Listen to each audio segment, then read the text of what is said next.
Good morning, guys. And I just got home and I've been conscious about how I say things because I talked to a client today and it seems like he can't understand me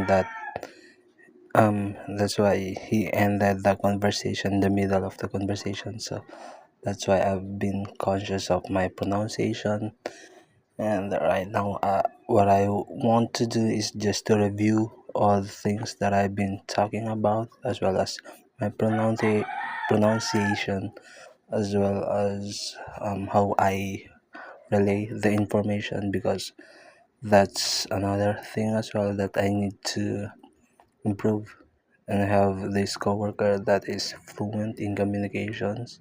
That's why I've been, a little bit inspired by him that I want to strive for myself as well. So I want to beat the me of the past. So that's why I've been trying to improve, and I know that I have a timeline for that. And right now, all I need to do is just keep going little by little. I can achieve that great communication skills as well as my speaking skills.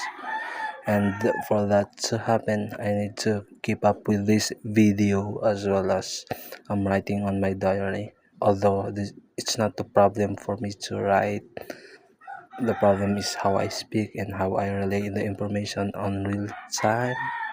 So that's why I need to continue listening to my recording as well as um, make an impromptu video. So that's why I'm not writing right now. So I will relay the informations that I have said in this video to the diary, so that and additional information as well. And I've been sticking with the watching anime one episode a day, which is for my enjoyment, and reading as well for my enhancing my skills, and a little bit enjoyment because I like the part that I am where I am in that particular book. And that's all. I've been, looking for the things to what they call improve my physical body as well as my mental. So that's why I am trying to learn a language, which is Japanese, as well as workout. So I can't still see a visible, like obvious visible changes, but I can feel the changes as well as I can see it, though it is minimal at the moment. And that's all. Goodbye.